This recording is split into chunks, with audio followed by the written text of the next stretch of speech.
Hello students, welcome on my YouTube channel. Today we discuss 10 most important question concerned to the biodiversity. Biodiversity most important and I've completed complete topic on my channel with 17 videos. So it is the last MCQ lecture about the biodiversity.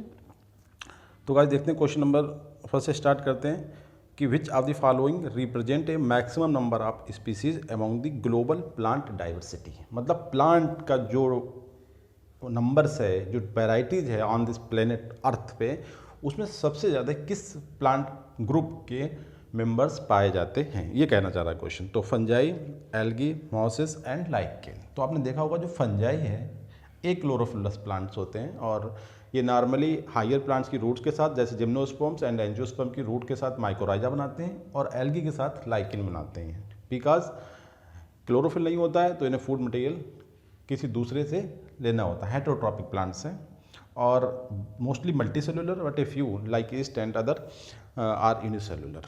तो fungi देखा होगा आपने, हवा में, पानी में, मतलब हर कहीं पे, पेड़ पे, किसी भी गंदी चीज़ पे ग्रो कर जाते हैं। तो बहुत ही very rich diversity among the plant groups. ठीक है, जितने प्लांट ग्रुप हैं उसमें सबसे ज़्यादा जो है डाइवर्सिटी होती है फंजाई के केस में। तो ऑप्शन ए इज़ करेक्ट है। नेक्स्ट क्वेश्चन देखते हैं।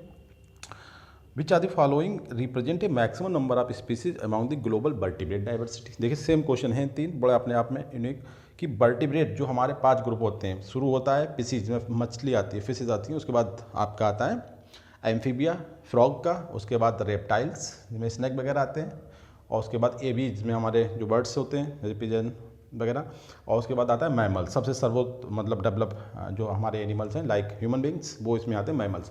तो इन 5 ग्रुप को हम बोलते हैं वर्टिब्रेट। अब इन वर्टिब्रेट में सबसे मैक्सिमम डाइवर्सिटी किसके पास है? मैमल्स के पास, रेप्टाइल्स के पास, फिशेस के पास, एबीज के पास। क्योंकि ऑप्शन 4 थे, एक रेप्टाइल्स भी होता है यहाँ पे, हम उससे बताना चाहो फिशेस, एबीज, रेप्टाइल, मैमल्स। तो इसमें सबसे ज़्यादा जो है आपकी जो डाइवर्सिटी होती है वो फिशेस के पाई जाती है। फिश मछली बहुत मतलब वैरायटी की होती हैं इनवर्टिब्रेट ग्रुप में। तो ऑप्शन सी इज करेक्ट है। नेक्स्ट क्वेश्चन भी इसी पैटर्न पे है कि थर्ड जो ग्रुप होता है इनवर्टिब्रेट जिन्हें हम बोलते हैं, तो in which are the following represent a maximum number of species amount the global invertebrate. Invertebrate का मतलब होता है वर्टिब्रेट से नीचे वाले, मतलब कहने वाला पोरीफेरा से स्टार्ट हो गया इकाइनोडर्मेट तक का जो ग्रुप्स होते हैं उनमें जो मेंबर्स आते हैं उनकी बात करते हैं। ठीक है, तो उसमें सबसे ज़्यादा आपने देखा होगा इंसेक्टा सबसे बड़ा क्लास है पूरे plant kingdom, sorry animal kingdom में, और इंसेक्टा आता है अंडर द फाइलम आर्थ्रोपोडा। तो सबसे बड़ा जो फाइलम होगा या सबसे ज़्यादा मेंबर किस ग्रुप में पाए जाएंगे? आर्थ्रोपोडा, जिसमें इंसेक्ट वगैरह पाए जाते हैं। तो करेक्ट आंसर गाइस हियर आपका option A is correct. Next question है the greatest biodiversity on this planet earth reported at. मतलब इस अर्थ पे सबसे ज़्यादा बायोडाइवर्सिटी का मतलब होता है कि वहाँ की सॉइल में, वहाँ के एक पर्टिकुलर एरिया में, अगर उस एरिया को हम किसी दूसरे एरिया से कंपेयर करें तो number of micro organism, number of plants and number of animals की नंबर सबसे ज़्यादा किस एरिया में पाई जाती है। मतलब एक पर्टिकुलर प्लॉट लें या 1 किलो 1 kg सॉइल ले लें, उसमें हम ऑब्जर्व करें माइक्रो ऑर्गेनिज्म का नंबर, या एक प्लॉट ले लें 1 हेक्टेयर का, उसमें देखें कितनी डाइवर्सिटी है। तो ऐसी दुनिया में कौन सी जगह है जहाँ सबसे ज़्यादा डाइवर्सिटी पाई जाती है? डाइवर्सिटी का मतलब डिफरेंट टाइप के जो ऑर्गेनिज्म है, माइक्रो ऑर्गेनिज्म है, प्लांट, उन सबका एक पर्टिकुलर एरिया में पर्टिकुलर टाइम पे पाया जाना आपका डाइवर्सिटी कहलाता है, बायोडाइवर्सिटी। ठीक है, तो ये सबसे ज़्यादा पाया जाता है आपका ट्रॉपिकल अमेजोनियन रेन फॉरेस्ट इन साउथ अमेरिका। ध्यान रखना है 3 बातें, एक तो अमेजोनियन फॉरेस्ट कौन से वाले, तो साउथ अमेरिका में पाए, ठीक है, और कौन सा ट्रॉपिकल। तो ट्रॉपिकल रेन फॉरेस्ट तो मैंने वैसे बताया कि सबसे ज़्यादा इकोसिस्टम की जो डाइवर्सिटी होती है सबसे ज़्यादा प्रोडक्टिव कौन से होते हैं? ट्रॉपिकल रेन फॉरेस्ट होते हैं। बट यहाँ पे जो बात आता है ग्लोबल लेवल की बात कर रहे हैं तो ट्रॉपिकल अमेजोनियन रेन फॉरेस्ट। कहने का मतलब एक बात इसमें और हिडन है कि अमेजोनियन जो फॉरेस्ट है वो किस तरीके के हैं, डेसिडुअस एंड ट्रॉपिकल है, टेम्परेट है, वो ट्रॉपिकल है। और कौन से वाले? साउथ अमेरिका में जो पाए जाते हैं वो प्लांट। ठीक है, तो पहला इसका करेक्ट आंसर है ट्रॉपिकल अमेजोनियन रेन फॉरेस्ट इन साउथ अमेरिका। वो पूरे इस अर्थ पे पाए जाने वाले ऐसा प्लेस है जहाँ पे डाइवर्सिटी सबसे ज़्यादा होती है, हाईएस्ट डाइवर्सिटी। ठीक है, नेक्स्ट क्वेश्चन में कह रहा है कि in which are the following is a true statement. ठीक है, ट्रू स्टेटमेंट क्या है इसमें देखना है आपको, अच्छे क्वेश्चन हैं ये। Species diversity decreases as we move from equator to poles. देखिए इक्वेटर पर होती है गर्मी, मतलब एक मौसम का जो चेंजिंग होती है, सीजनल वेरिएशंस होती है, बहुत थोड़ा क्लियर होती हैं। तो इसका मतलब क्या होता है, जो क्लियर वेरिएशंस होती हैं सीजनल चेंजेस में वो सपोर्ट करती हैं डाइवर्सिटी को। और जब हम पोल्स पे चले जाते हैं तो उस पर क्या होता है, मौसम एक था होता है, मतलब ये तो आइस मतलब बिल्कुल डिपॉजिट होता है, तो वहाँ पे डाइवर्सिटी उतनी, क्योंकि सीजनल वेरिएशन कम होती है तो डाइवर्सिटी कम होती है। तो ये बात बिल्कुल सही है कि जब हम मूव करते हैं फ्रॉम इक्वेटर टू पोल्स तो डाइवर्सिटी डिक्रीज होती है।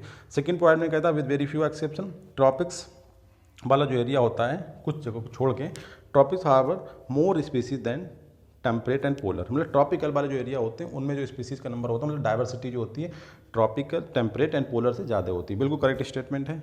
और सी में कह रहा है a forest in tropical region like equator has to 10 times as many species of vascular plants. Vascular plant मतलब जिनमें जाइलम एंड फ्लोएम प्रेजेंट होता है, मतलब टेरिडोफाइट, जिम्नोस्पर्म्स एंड एंजियोस्पर्म, ये जो प्लांट होते हैं वो आपके कहलाते हैं vascular plants. As a forest of equal area in temperate region like the mid west of the USA. कह रहा है एक ऐसा एरिया जो मतलब प्रेजेंट होता है इक्वेटर पे ट्रॉपिकल रीजन में, उतना सेम एरिया अगर हम किसी टेम्परेट एरिया में देखें तो हम पाएंगे कि ट्रॉपिकल एरिया में 10% मोर डाइवर्सिटी होती है as compare to equal area reported in the temperate. तो ये बात बिल्कुल सही है। तो इस तरीके से स्टेटमेंट सभी सही है, ठीक है। All of the above statements are correct. Next question में भी यही बात कर रहा है कि in which are the following is a true statement. इसमें अबाउट में हम बात कर रहे हैं इंडिया की जो डाइवर्सिटी स्टेटस है उसके बारे में हम बात कर रहे हैं कि इंडिया का डाइवर्सिटी स्टेटस क्या है। तो उसमें कह रहा है कि India has only 2.4% of the global land area. बिल्कुल करेक्ट स्टेटमेंट है गाइज। ये इंडिया जो अपना है वो 2.4% एरिया, लैंड एरिया का 2.4% एरिया इंडिया में आता है। दूसरा पॉइंट है कि India share global diversity is 8.1%। जो टोटल दुनिया की डाइवर्सिटी जितने टाइप की प्लांट्स एनिमल है माइक्रो ऑर्गेनिज्म पाए जाते हैं उसका 8.1% जो होता है मतलब ओवरलैप करता है, मतलब इंडिया में पाया जाता है। दूसरी कंट्री में इतनी रिच डाइवर्सिटी नहीं है। तो कितना 8.1 और 2.4% हमारे पास लैंड एरिया है। अच्छा, उसके बाद India is one of the 12 mega diversity countries of the bird. जो पूरी दुनिया में ग्लोबल बर्ड में 12 मेगा डाइवर्सिटी कंट्री है उनमें हमारा एक प्यारा भारत भी है, ठीक। उन 12 में एक हमारा इंडिया भी आता है। तो all of the above is correct है। तो ये वाला स्टेटमेंट भी डाइवर्सिटी के बारे में है और ये बिल्कुल करेक्ट स्टेटमेंट है guys, all of the above. Next question में कहते हैं what is so special about the topics that might account for their greater biological diversity. देखिए बायोलॉजिकल डाइवर्सिटी की ग्रेटर है जो मतलब बहुत ज़्यादा, उसकी वजह से जो कुछ हाइपोथेसिस हैं साइंटिस्ट की, बायोलॉजिस्ट की, इकोलॉजिस्ट की, वो क्या बताती हैं। देखिए पहले मैं कह रहा कि स्पेसिएशन इज जनरल। स्पेसिएशन मतलब होता है स्पीसीज बनने की जो प्रोसेस होती है उसे बोला जाता है स्पेसिएशन, ठीक है। Speciation is generally function of time. Unlike temperate region subject to frequent glaciation in the past, tropical latitudes have remained relatively undisturbed for millions of years and thus had a long evolutionary time for species diversification। बहुत ही अच्छी बात है, बहुत ही मतलब अच्छा features बताया है कि जो स्पेसिएशन है वो एक फंक्शन टाइम का फंक्शन है, ठीक है। और टेम्परेट रीजन के अपोजिट जो आपका ट्रॉपिकल लैटिट्यूड्स हैं वहाँ पे जो डाइवर्सिटी थी एरिया वो रिलेटिवली अनडिस्टर्ब रहे फॉर मिलियन ऑफ ईयर्स। और इससे एक रिजल्ट क्या हुआ कि उनकी जो evolutionary time of species diversification है उन्हें बहुत सारा टाइम मिला। इसकी वजह से ट्रॉपिक्स में जो डाइवर्सिटी है वो ज़्यादा है। कहने का मतलब यहाँ पे स्टेटमेंट ये चल रहा है कि ट्रॉपिक में डाइवर्सिटी क्यों ज़्यादा है। तो इकोलॉजिस्ट या बायोलॉजिस्ट की कुछ अपनी धारणाएं हैं, हाइपोथेसिस हैं कि भाई इसलिए ज़्यादा है। तो ये बात बिल्कुल सही है, ये बात समझ में आती है कि ऐसा हो सकता है, ठीक है। सेकंड में कह रहा है कि ट्रॉपिकल इन्वायरमेंट अनलाइक टेम्परेट, मतलब ट्रॉपिकल जो इन्वायरमेंट है और टेम्परेट के opposite are less seasonal, relatively more constant and predictable होता है, ठीक है। और लेस सीजनल मतलब वहाँ पे जो जैसे होता नहीं है रेन सीजन, विंटर, स्प्रिंग, इस तरीके की जो वो होती हैं वो कम होती हैं। सच कॉन्स्टेंट इन्वायरमेंट प्रमोट निस स्पेशलाइज। निस होता है मतलब एक पार्टिकुलर ऑर्गेनिज्म के रहने की जगह, वो जो हैबिटेट होता है। एक स्पेशल होता है कि एक functional status of an organism, उसे हम कहते हैं निस। एक हैबिटेट में बहुत सारे निस हो सकते हैं। तो कह रहा है कि जो कांस्टेंट जो इन्वायरमेंट रहा वो कहीं ना कहीं निच स्पेशलाइजेशन, मतलब एक पार्टिकुलर एरिया में बहुत सारे ऑर्गेनिज्म को रहने के लिए उनने सपोर्ट किया, niche specialisation and lead to greater diversity. इसका मतलब ये हुआ कि निच स्पेशलाइजेशन के लिए सपोर्ट इन्वायरमेंट कौन सा है, कांस्टेंट होना चाहिए। और जब निच का स्पेशलाइजेशन हुआ, हर ऑर्गेनिज्म वहाँ रहने के लिए अपना हैबिटेट, अपना घर बना पाया, तो इसका रिजल्ट क्या हुआ, वहाँ पे ग्रेटर स्पीसीज डाइवर्सिटी डेवलप हो गई, ठीक है, टॉपिक्स में। उसके बाद थर्ड में कह रहा है कि there is more solar energy available in the tropics that which contribute indirectly to greater diversity. ये बात भी बिल्कुल सही है कि ट्रॉपिक्स में जो सन की डायरेक्शन आपको पता है, ट्रॉपिक और टेम्परेट इसी बात पर डिसाइड किए गए हैं, ठीक है। तो उसमें जो सनलाइट होती है वो ज़्यादा होती है, इसकी वजह से वहाँ पर जो इनडायरेक्टली ये फैक्टर जो है सन की प्रेजेंस, मैक्सिमम सन की प्रेजेंस इनडायरेक्टली जो है ग्रेटर डाइवर्सिटी को सपोर्ट करती है। ये बात भी समझ में आती है। तो इसमें गाइस जो है सभी जो इनकी जो हाइपोथेसिस है वो ठीक है। All of the above is correct here. Next question 8 में कह रहा है कि in which of the following is correct explanation of the mixed farming. ये बड़ा अच्छा क्वेश्चन है, दो बातें इसमें क्लियर होंगी, मिक्स्ड फार्मिंग क्या होती है और एक नीचे आएगी मिक्स्ड क्रॉपिंग क्या होती है।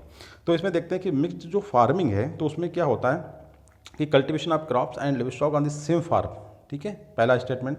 दूसरे में कह रहा है cultivation of crops and livestock on different farms, different crops on the same field, different crops on the different field. तो जो मिक्स्ड फार्मिंग का जो कॉन्सेप्ट है उसमें ये बताया जाता है कि एक ही फार्म का मतलब फार्म हाउस या एक ही फील्ड, उस पर आपका कल्टीवेशन भी हो क्रॉप्स का, और लिव स्टॉक जो हमारे जो डोमेस्टिक एनिमल्स होते हैं उन्हें हम वहाँ पे केयरिंग रेयरिंग उनकी सभी कुछ करें। जैसे एक फार्मर्स होता है वो फील्ड भी अपना मतलब क्रॉप भी लगाए और उसके साथ वो वहाँ पे अपना पशुपालन करे और उनका मिल्क से अपनी डेली जीविका मतलब अर्जित करे।